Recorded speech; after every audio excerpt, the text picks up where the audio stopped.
Assalamualaikum warahmatullahi wabarakatuh. Apa kabar semuanya? Semoga kalian selalu dalam keadaan sehat walafiat, tidak kurang suatu apapun. Pada hari ini kita bertemu kembali di dalam kelas IPS. Materi kita kali ini adalah kedatangan bangsa-bangsa barat ke Nusantara. Sebelum kita mulai pelajaran, ada baiknya kita relaksasi dulu. Kalian semangat dulu, ya. Bagaimana kalau kalian berdiri semua untuk mengucapkan salam IPS? Masih ingat salam IPS? Yuk kita mulai bersama-sama. IPS, IPS, mantap. Sekali lagi. IPS, IPS, mantap.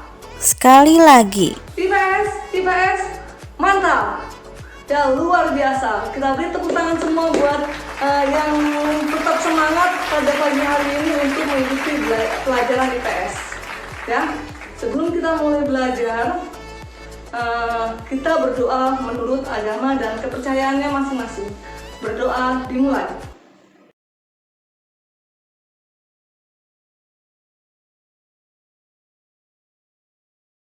Ya, berdoa selesai.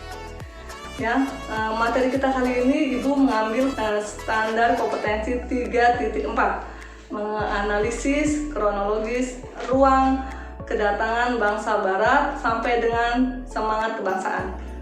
Tujuan pembelajaran kita kali ini adalah 1. Peserta didik dapat menjelaskan latar belakang kedatangan bangsa-bangsa barat ke Nusantara. 2. Peserta didik dapat menguraikan proses masuknya bangsa-bangsa barat ke Nusantara. Ya, sudah siap? Ya, semoga kalian tetap semangat. Siapa yang sudah pernah dengar tentang bangsa-bangsa barat? Mungkin kalian sudah pernah baca di internet, browsing internet, atau melihat orang-orang barat mungkin yang datang ke Indonesia. Ya, kalau sudah pernah melihat, mungkin kalian bisa mengingat kembali, orang barat itu biasa identik dengan rambutnya bule, orangnya tinggi, kulitnya putih, ya, mungkin cantik-cantik. Ya, itu mungkin yang ada di benak kita. Ya, kita kali ini akan membahas mengenai kedatangan bangsa-bangsa barat ke Nusantara. Ya, kenapa mereka bisa datang ke Nusantara? Latar belakangnya apa sih? Yang pertama, bangsa-bangsa barat itu ingin memonopoli perdagangan rempah-rempah di Nusantara. Kenapa mereka ingin memonopoli? Ya, karena pada saat itu bangsa-bangsa barat atau bangsa-bangsa Eropa membutuhkan rempah-rempah, sehingga mereka datang ke Nusantara. Mengapa mereka datang? Apakah di sana tidak ada? Di sana tidak ada. Ya, mereka sedikit sekali dapat memproduksi rempah-rempah. Ya, sehingga mereka berusaha mencari negara-negara mana yang kaya akan rempah-rempah. Akhirnya mereka datang ke Nusantara, sehingga mereka berusaha memonopoli atau menguasai rempah-rempah yang ada di Nusantara, terutama di Indonesia. Yang kedua itu adanya semboyan 3G. Yang pertama, gold, mencari kekayaan. Yang kedua, glory, mencari kejayaan. Yang ketiga, gospel, menyebarkan agama Nasrani. Gold itu bahwa bangsa barat berusaha mencari kekayaan dengan jalan menjajah negara-negara Nusantara dan mengambil kekayaan mereka. Yang kedua, glory, mencari kejayaan. Bangsa barat pernah merasa jaya pada masa kekaisaran Romawi, ya, sehingga mereka ingin mengingat kembali kejayaan tersebut. Yang ketiga, gospel, penyebaran agama Nasrani. Sambil melakukan penjelajahan samudera, sambil menjajah bangsa asing, mereka juga melakukan penyebaran agama. Contohnya, pada saat itu mereka melakukan penyebaran terutama di Indonesia Timur. Sudah paham ya? Semoga kalian mengerti dengan penjelasan yang Ibu berikan. Yang kedua, materi kita mengenai proses masuknya bangsa-bangsa barat ke Nusantara. Bagaimana caranya kok bisa bangsa barat masuk ke Nusantara? Diawali dengan adanya jalur penjelajahan samudra. Ya, pada saat itu mungkin nanti kalian bisa lihat rute jalur pelayaran bangsa-bangsa asing ke Nusantara. Diawali dengan kedatangan bangsa Portugis. Bangsa Portugis itu yang pertama melakukan penjelajahan samudra adalah Bartolomeu Dias. ya. Dia pada tahun 1486. Yang kedua adalah Alfonso de Albuquerque. Dia pada tahun 1511 sampai tiba di Malaka. Yang ketiga adalah Vasco da Gama. Vasco da Gama itu adalah salah satu penjelajah bangsa Portugis yang sampai ke Indonesia di Kerajaan Ternate dan Tidore.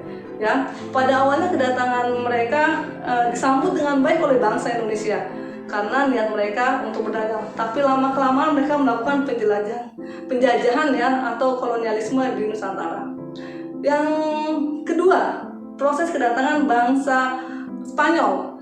Ya, kedatangan proses bangsa Spanyol ke Indonesia itu diawali dengan mereka melakukan penjelajahan ke benua Amerika, kemudian dan sampai ke Filipina. Kemudian dari Filipina mereka masuk ke wilayah Indonesia, terutama di Maluku Utara.